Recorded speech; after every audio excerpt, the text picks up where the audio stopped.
Hi everyone, welcome again. So I am Savita Sharma और मैं आपका स्वागत करती हूँ फिर से एक बार। और आज भी हम DC3 का क्वेश्चन पेपर, जो हमारे क्वेश्चंस रह गए थे इस क्वेश्चन पेपर के, उनको पूरा कवर करेंगे। आज ब्रीफ में डिस्कस करेंगे ताकि वीडियो बहुत ज़्यादा लंबा ना हो और आपको बेसिक आइडिया हो जाए कि क्वेश्चंस को किस तरह से अटैम्प्ट करना होता है। ठीक है, तो इस क्वेश्चन के जो रिमेनिंग क्वेश्चंस रह गए थे वो आज इस वीडियो में कवर करेंगे। तो वीडियो स्टार्ट करें इससे पहले आपसे रिक्वेस्ट है, चैनल को अगर सब्सक्राइब नहीं किया है तो प्लीज़ ज़रूर सब्सक्राइब कीजिए ताकि आपको मेरी चैनल पे ऐसे ही यूज़फुल इंपॉर्टेंट क्वेश्चंस के वीडियोस मिलते रहें। तो स्टार्ट करते हैं, देखते हैं कौन सा क्वेश्चन। थर्ड क्वेश्चन तक हमने डिस्कस कर चुके थे, तो फोर्थ क्वेश्चन आज डिस्कस करेंगे। ये है आपका फोर्थ क्वेश्चन। उन 5 अवरोधकों का वर्णन कीजिए जो संचार प्रक्रिया में बाधा उत्पन्न करते हैं। तो अवरोध मतलब ऑब्स्टेकल्स, कौन से ऐसे बाधाएं हैं जो कि संचार करने में जो है बाधा उत्पन्न करते हैं। ठीक है, ऐसे अवरोध। तो इसके लिए सबसे इसमें आपने 4-5 पॉइंट्स देने थे और उनको ही डिटेल में आपने एक्सप्लेन करना था। ठीक है, तो संचार के लिए सबसे पहले जो भाषा होती है काफ़ी अनिवार्य होती है, अनिवार्य माध्यम है। संचार करना है तो भाषा सबसे अनिवार्य माध्यम है। तो भाषा की अस्पष्टता, और अधूरे शब्दों का प्रयोग संचार करने में सबसे प्रमुख जो है बाधा है। इस तरह से आप लिख सकते थे इसमें। इसके अलावा अस्पष्ट जो धारणाएं होती है, जैसे कि जो भी आप संदेश दे रहे संचार के लिए, तो वो संदेश अस्पष्ट हो सकती है क्योंकि उसमें पूरी डिटेल में बात नहीं होगी। पूरी जो है स्पष्ट रूप से नहीं बताया होगा तो लोग उसका कुछ का कुछ समझ लेते हैं। ठीक है, कुछ और ही अर्थ निकाल लेते हैं। तो ये भी पूर्व धारणाएं जो हो सकती है, ये भी एक अवरोध के रूप में संचार में कार्य करती है। और जो संदेश होता है वो इतना ज़्यादा विस्तृत नहीं होता है। ठीक है, तो उसमें सभी बातें जो है बहुत ज़्यादा विस्तृत रूप में, बहुत ही उसमें नहीं बताई जाती है। तो ये एक अवरोध के रूप में आता है। इसके अलावा संकेत का यूज़ किया जाता है। कई बार संकेत और शब्दों के विभिन्न अर्थ संचार के लिए जो है प्रयोग किए जाते हैं। तो ये भी एक तरह से समस्या उत्पन्न कर सकते हैं कई बारी। ठीक है, और इसके अलावा कि आप संचार के लिए कौन सा माध्यम भी बहुत एक बड़ा, जैसे कि संचार के लिए आप किसी को संचार कर रहे हो, कुछ संदेश दे रहे हो, तो संदेश पहुंचाने के लिए आप कौन सा माध्यम का यूज़ कर रहे हो। ठीक है, आप सभा करवा रहे हो संदेश देने के लिए, या फिर आप पोस्टर का यूज़ कर रहे हो, आप कौन सा माध्यम यूज़ कर रहे हो उस संदेश को लोगों तक पहुँचाने के लिए। तो ये भी एक तरह से एक समस्या उत्पन्न कर सकता है अगर सही माध्यम नहीं चुना जाए। तो ये अवरोध आपने इसमें लिखने थे। और 10 मार्क्स का क्वेश्चन है, तो इसमें पहले आप संचार के बारे में भी लिख सकते हो, उसके अर्थ के बारे में, फिर उसमें आप हेडिंग दे के इन्हीं चीज़ों को आप डिटेल में उसको फर्दर एक्सप्लेन कर सकते हो। देखो, आपको जब मेन पॉइंट्स पता होंगे ना इस किसी भी क्वेश्चन के बारे में, तो आप उसको पेंसिल से एट द मोमेंट उसी टाइम क्वेश्चन पेपर में ही लिख लीजिए। मेरा तो बेस्ट मेथड यही रहता है एग्ज़ाम करने का, कि क्वेश्चन पेपर में ही आप पेंसिल से स्मॉल स्मॉल उसमें आप 5-6 हेडिंग्स लिख लीजिए। उन्हीं हेडिंग्स को जब आप पूरा अपना क्वेश्चन पेपर सॉल्व करोगे तो उसी हेडिंग्स को आप फर्दर डिटेल में एक्सप्लेन कर सकते हो। जब आपको मेन पॉइंट्स पता होगी तो आप उसमें एक्सप्लेनेशन डाल सकते हो, और लास्ट में उन्हीं जो आपने लिखा उसी को निचोड़ निकाल के उसका निष्कर्ष दे दीजिए। वो भी एक काफ़ी बन जाता है। तो इस तरह से 10 मार्क्स का आपका क्वेश्चन प्रिपेयर हो जाता है। तो अपने नेक्स्ट क्वेश्चन है, आप अपने केंद्र में आने वाले बच्चों के माता पिता को निम्नलिखित संदेश संप्रेषित करना चाहते हैं। ठीक है, तो बच्चे का अच्छा स्वास्थ्य सुनिश्चित करने के लिए बच्चे को प्रतिरक्षी टीका लगवाने चाहिए।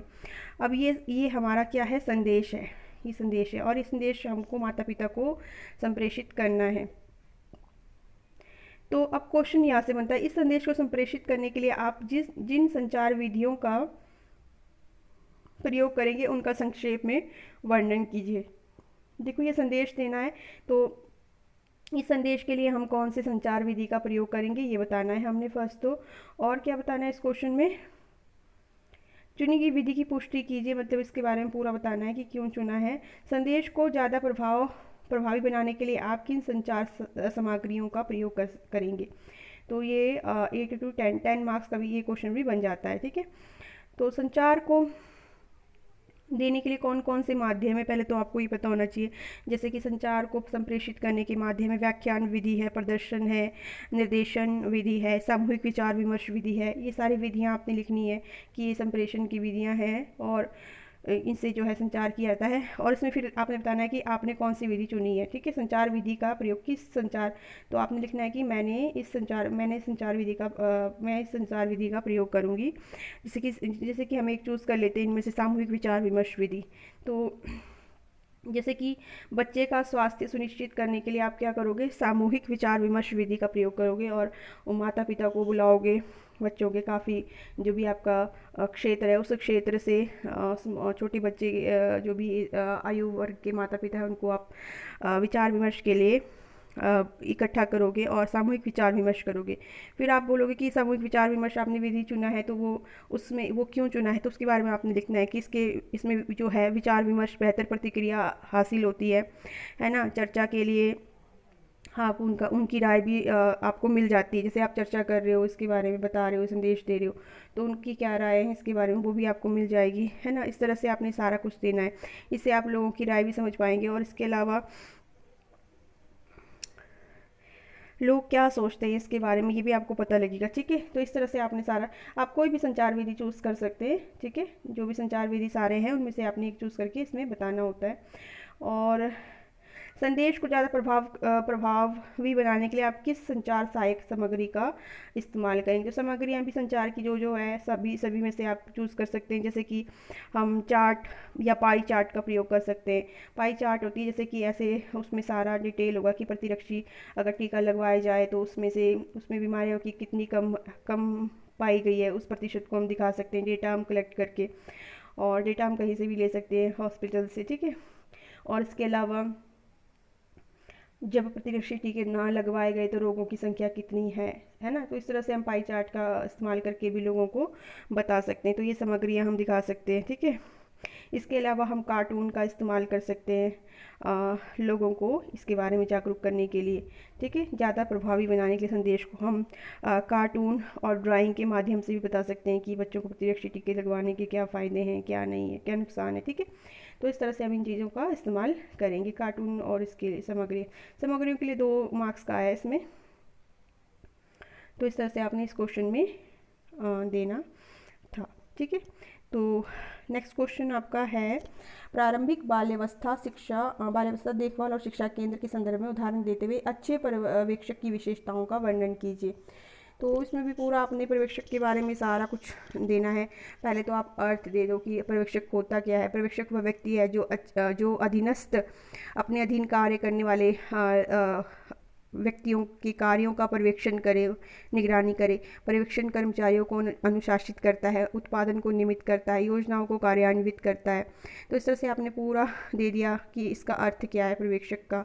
उसके बाद आप दे सकते हैं कि अच्छी पर्यवेक्षक में क्या क्या विशेषताएं होती है, ठीक है। वैसे ही आपने सेम करना है कि पहले आप जो भी मेन पॉइंट्स आपको इससे पर्यवेक्षक की गुणों के याद आ रहे हैं तो उनको लिख लिया रफ में पेंसिल से, और फिर बाद में डिटेल में उसी पॉइंट्स को लिख के उनको आपने डिटेल में एक्सप्लेन कर दिया। जैसे आपको मेन, अगर मान लो जैसे इसका एक मेन पॉइंट होता है कि निर्णय ले पाए, ठीक है। तो अच्छे पर्यवेक्षक में क्या गुण होते हैं कि वह निर्णय ले पाता है, निर्णय ले पाए। अब निर्णय ले पाए तो इसको आपने एक्सप्लेन पूरा करना है।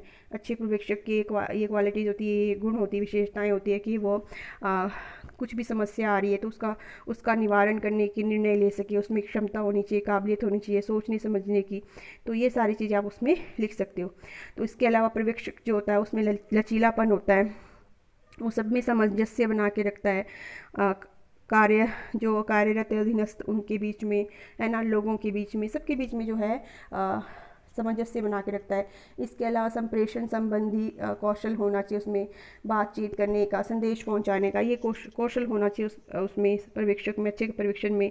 इसके अलावा जिम्मेदारी लेने की तत्परता दिखाए। जैसे जिम्मेदारी लेने की तत्परता, इसको ही आपने फर्दर फिर एक्सप्लेन करना है हेडिंग दे के।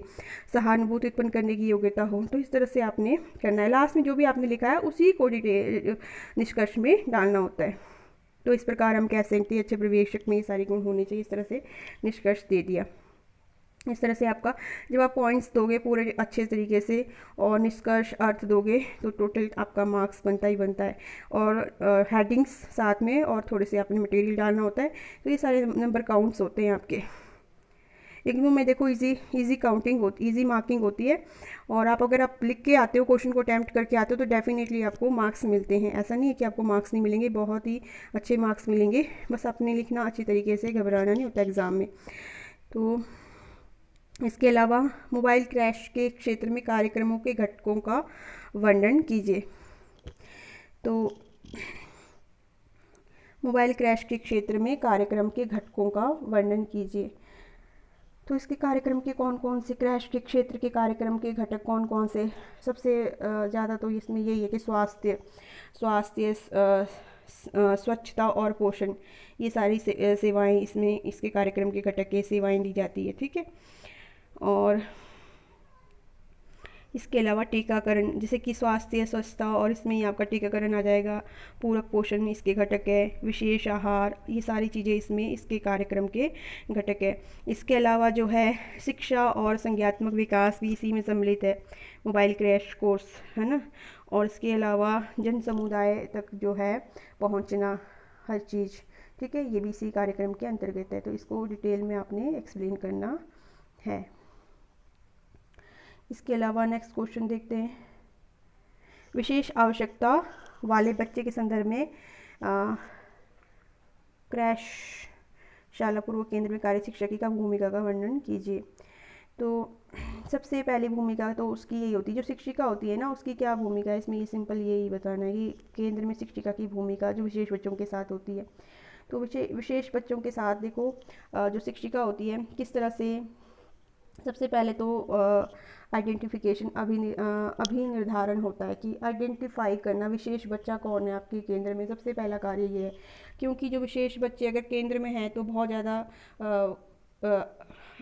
मतलब वो बहुत ज़्यादा एक्सट्रीम लेवल पे नहीं होंगे, कम लेवल पे होंगे, तभी वो केंद्र में आए। तो कई बारी जो है अल्प जो उनको विकार है, उनकी क्षति है, वो दृष्टिगत नहीं होती है, मतलब वो कई बार माता पिता को भी पता नहीं होता है कि इसको सुनने में कोई प्रॉब्लम है या समझने में प्रॉब्लम है। तो ये सब चीज़ें जो है शिक्षिका को अवलोकन करके समझ आता है कि बच्चे में क्या विकार है, क्या उसमें क्षति है, किस तरह से वो अपंग है। तो ये समझ पाना भी एक तरह से उसका कार्य है। फिर जब उसकी चीज़ें दृष्टिगत हो, आप उसको स्पष्ट तरीके से समझते हो कि इसमें क्या विकार है, फिर उसके हिसाब से जो है बच्चों के शिक्षा की योजनाएं बनाना पड़ता है शिक्षिका को, ठीक है। उसके हिसाब से उसके शिक्षा किस तरह से आप उसको शिक्षा दोगे, और माता पिता से किस तरह से आप बात करोगे उसके बारे में, उसकी कमियों के बारे में, बच्चे की कमियों के बारे में, है ना, कि माता पिता को किस तरह से आप उसको समझाओगे कि आपके बच्चे में ये कमी है, और उसको किस तरह से वो एक्सेप्ट करते, माता पिता उसको स्वीकार करते, ये सब कुछ जो है शिक्षिका पर निर्भर करता है। शिक्षिका किस तरह से समझाती है माता पिता को, काफ़ी हद तक ये इस पर निर्भर करता है। अभिभावकों के साथ संपर्क बनाए रखना भी शिक्षिका का कार्य है एक, ठीक है। और जैसे कि जो शिक्षिका है उसको ये सब कार्य करते वक्त काफ़ी मतलब उस सावधानी से ये चीज़ें करनी है, माता पिता से बातचीत, ताकि उनको बुरा भी ना लगे इस तरह से, है ना। तो ये काफ़ी कुछ माँ जो है शिक्षिका पर निर्भर करता है। इसके अलावा जो है जो शिक्षिका है वो उस बच्चे में, अपंग बच्चे में आत्मविश्वास जगाने का कार्य भी कर सकती है। जैसे कि बच्चा है, अगर उसमें कोई कमी है तो जब बाहर की दुनिया में जाएगा तो उसको बहुत सारा जो है प्रतिकूल परिस्थितियों का सामना करना पड़ सकता है। तो उसके लिए उसको जो है बच्चे को आत्मविश्वास जगाना, ये शिक्षिका का काम है। तो शिक्षिका उसमें इतना आत्मविश्वास भर सकती है कि बच्चा आगे जाके समाज में अच्छे से सबको स्वीकार कर सके, सबको फेस कर सके, अपनी कमियों के प्रति जागृत हो सके, और उसका किस तरह से योग कर सके। ये सारा कार्य जो है शिक्षिका पर, किस तरह से शिक्षिका इसको समझाती है, ये उस पर है। तो ये उसकी भूमिका है। तो ये 10 मार्क्स के क्वेश्चन में आप काफ़ी कुछ डाल सकते थे इसमें। साथ में निष्कर्ष दे देंगे, लास्ट में जो आपने लिखा है उसका निष्कर्ष बना के दे दीजिए, तो बन जाएगा आपका क्वेश्चन। इसके अलावा ये भी विशेष बच्चे से रिलेटेड क्वेश्चन है। उदाहरण देते हुए विशेष आवश्यकता वाले बच्चे पर परिवार के सदस्यों की अभिवृत्ति के प्रभाव का वर्णन कीजिए। तो ये इसमें भी यही है कि जो बच्चा है उसमें किस तरह का व्यवहार है, ठीक है। तो उस व्यवहार को उससे उतनी ही अपेक्षाएं माता पिता को करनी चाहिए, है ना। तो बच्चे की जो आवश्यकताएं हैं उसके अनुरूप जो है क्षमताएं हैं उसके अनुरूप माता पिता को जो है व्यवहार करना चाहिए। इस तरह से उसके जो है उस पर अभिवृत्ति पर उसका प्रभाव पड़ेगा। उदाहरण देते हुए विशेष आवश्यकता वाले बच्चे पर परिवार के सदस्यों की अभिवृत्ति के प्रभाव का वर्णन कीजिए। जैसे कि परिवार जिस तरह से बच्चों को ट्रीट करेगा, जिस तरह से उसका व्यवहार करेगा उसके साथ, जितना उसको आत्मविश्वास देगा, उसका साथ देगा, उस तरह से बच्चा भी जो है विकसित होगा, विकास करेगा। बच्चे को सिर्फ ये नहीं समझाना है कि आपने क्या करना है, ये करो वो करो, ऐसा नहीं है। उसके साथ उसको समझाने के लिए पूरा समय देना है। जैसा आप व्यवहार करोगे उसके साथ तो वैसा ही उसमें सुधार आएगा। और बच्चे को भी ये अनुभव करवाना काफ़ी ज़रूरी है कि जो माता पिता है वो आपसे काफ़ी प्यार करते हैं और आपके साथ जो है मित्रों की तरह है, तो इस तरह से वो स्वीकार करेगा सब चीज़ों को, है ना। या अगर उसको तिरस्कार मिलेगा माता पिता से या फिर मित्रों से तिरस्कार अगर बच्चे को मिलेगा, विशेष आवश्यकता वाले बच्चे को, तो फिर वो फिर तिरस्कृत भावना से कुंठित रहेगा, गुस्सा करेगा और फिर वो अपना विकास जो है नहीं कर पाएगा। ये सारे प्रभाव पड़ेंगे ना उस पर। तो क्वेश्चन को मतलब पहले अंडरस्टैंड करना पड़ेगा 2-3 बारी कि क्वेश्चन क्या पूछा है, तो उस पर जो प्रभाव पड़ेंगे। तो ये सारी चीज़ें आपने इसमें इंक्लूड करनी है कि जिस तरह से बच्चे को प्यार से समझाया जाएगा इसमें, है ना। और फिर नेक्स्ट क्वेश्चन है आईसीडीएस की। आईसीडीएस कार्यक्रम में चुनौतियाँ क्या क्या आएगी। तो आईसीडीएस कार्यक्रम जो होंगे उसमें सबसे पहले चुनौतियाँ ये आती है कि जो आईसीडीएस कार्यक्रम है इसे लोग एक सरकारी कार्यक्रम समझते हैं ना। इस कार्यक्रम को, आईसीडीएस कार्यक्रम को एक सरकारी कार्यक्रम समझते हैं और इसमें ज़्यादा फिर रुचि नहीं दिखाते हैं, ठीक है। और आंगनवाड़ी जो कार्यकर्ता है उसकी कोई भी सहायता करना पसंद नहीं करते हैं या फिर उसकी सहायता लेना पसंद नहीं करते हैं। इस तरह की समस्याएं इसमें आती है, ये चुनौतियाँ हैं इसमें। और कई बारी तो उनका मतलब लोगों का व्यवहार भी कार्यकर्ता के साथ शुरू में कई बारी जो गरीब जनता है या फिर अनपढ़ है वो उनका व्यवहार भी पहले शुरू में वो समझ नहीं पाते कि क्या कार्यक्रम है क्या है, और इस तरह से वो ख़राब व्यवहार भी कर सकते कार्यकर्ता के साथ। तो इसलिए जो है ये फर्स्ट चुनौती आएगी। उसके बाद जो है इसमें और भी कई चुनौतियाँ, जैसे कि जो आंगनवाड़ी कार्यकर्ता है उनकी शैक्षणिक जो शिक्षा है वो काफ़ी निम्न स्तर की ली गई है इसमें। तो वो भी इतनी ज़्यादा बहुत ज़्यादा शैक्षणिक स्तर पर काफ़ी पढ़ी लिखी नहीं होती है, तो इतना कुछ वो समझ नहीं पाती है, ठीक है।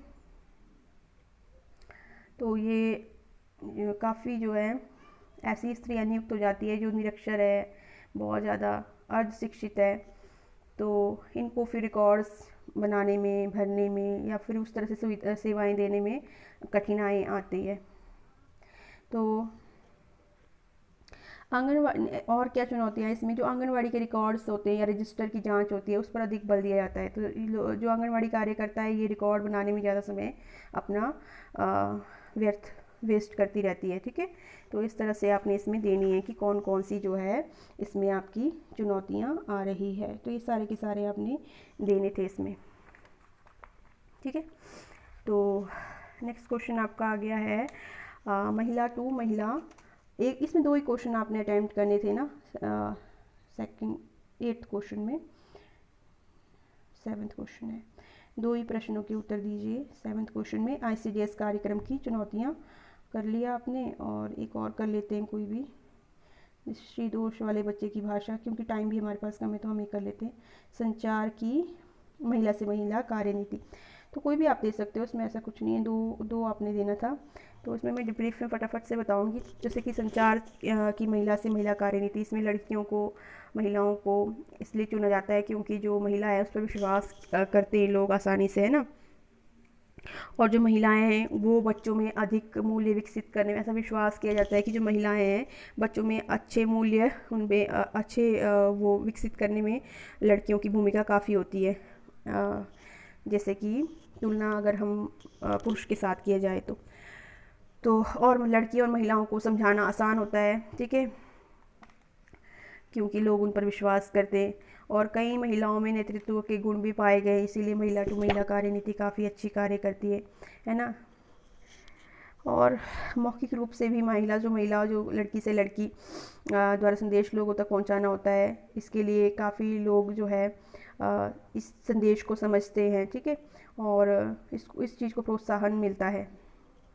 क्योंकि कहीं भी जाओ आप, लड़कियों पर लोग आसानी से विश्वास कर लेते हैं, तो इसलिए ये जो है लड़की से लड़की या फिर महिला से महिला कार्यनीति अच्छे से कार्य करती है। तो ये सारी चीज़ें आपने इसमें देनी थी। तो काफ़ी वीडियो लॉन्ग हो जाए, इसलिए हम लोगों ने ब्रीफ में डिस्कशन किया। आई होप आपको समझ आया होगा। इस तरह से आपने मेन पॉइंट्स को ही फर्दर एक्सप्लेन करना होता है। अगर मेन आइडिया आपको मिल जाए क्वेश्चंस के, तो आप इसको एक्सप्लेन अच्छे से कर सकते हो। तो ये क्वेश्चंस थे, काफ़ी इजी क्वेश्चन पेपर था JC3 का।